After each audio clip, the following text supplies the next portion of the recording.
On August 4, Amazon crossed $3 trillion. Only the fifth company in history. The same day, Palantir reported revenue up 93%. A company whose CEO called his own results alien. The next day, Goldman Sachs published a forecast. Global AI spending this year, $1,019 billion. 3 numbers. 1 week. And together they make one argument that nobody is disputing anymore. For 29 years Amazon sold books online. Then it sold everything online. Then it built the cloud that the modern internet runs on.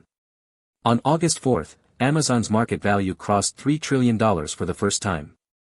Only 4 companies had ever been there before. Nvidia, Apple, Alphabet, Microsoft. Amazon is number 5. The catalyst was not a new product. It was a cloud computing revenue number. Amazon Web Services, AWS, reported $42.2 billion in Q2 revenue.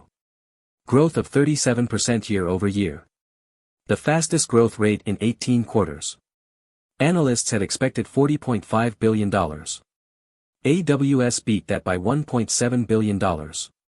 AWS is not a household name. But every Netflix stream you watch, every website you visit, every app you use on your phone, more of them run on AWS than on anything else. And this quarter, AWS operating income was $16.6 billion. At a 39.4% margin. The CEO Andy Jassy raised Amazon's full-year spending plan to $220 billion. Up from $200 billion. Then said something remarkable. Even that will not be enough to meet demand. Who is spending so much on AWS that $220 billion is not enough? The names are familiar by now. OpenAI committed to 2 gigawatts of Amazon Trainium computing capacity starting in 2027. Anthropic committed to up to 5 gigawatts. Every AI company building the next model is doing it, at least partly, on AWS. Every company running those models at scale is paying AWS for the compute. That is the chain.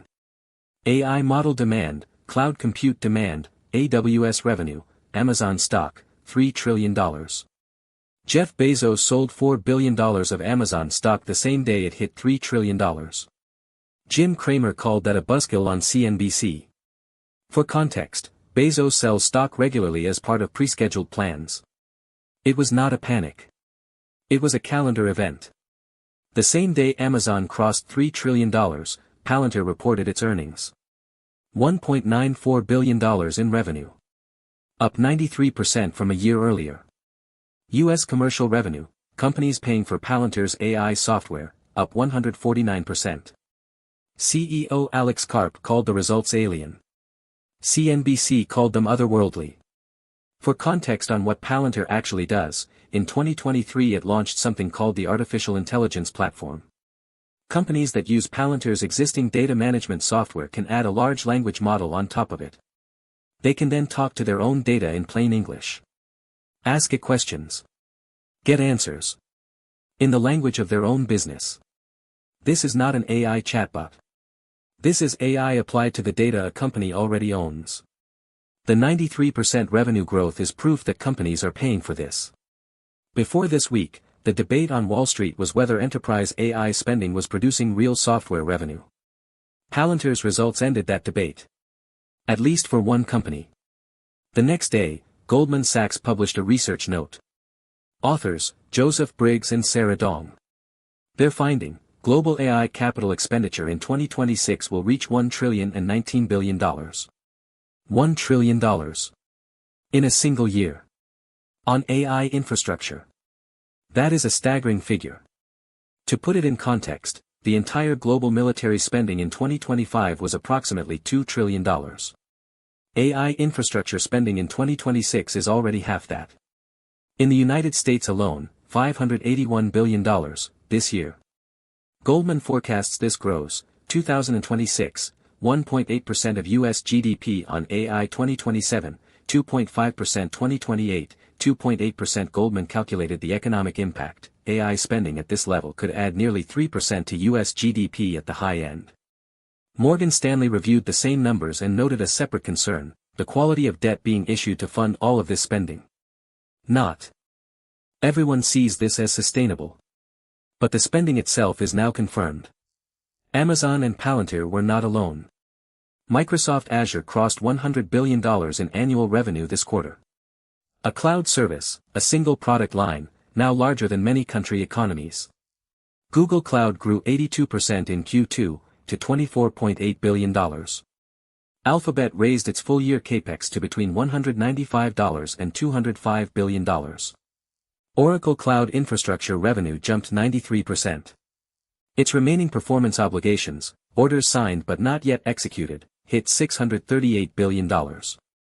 That is money already committed to Oracle. Just not yet spent. Foxconn reported record July revenue driven entirely by AI server demand. The Dow Jones crossed 53,000 for the first time. Every number in this earnings season pointed the same direction. AI infrastructure demand is real. AI software revenue is arriving.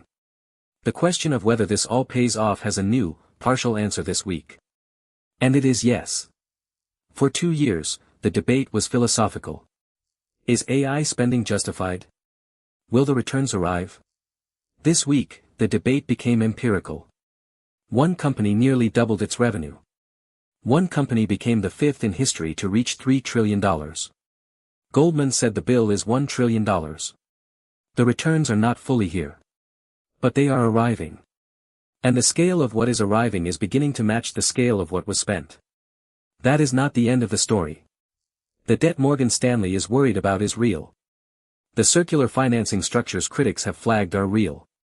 But this week moved the argument from, will it pay off, to, it is starting to pay off and the question is how much and for whom.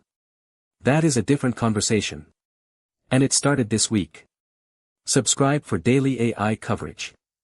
Comment below, does Palantir's 93% revenue growth change your view on whether enterprise AI spending is justified, or do you think we need to see several more quarters before drawing any conclusions? Tell me your honest take.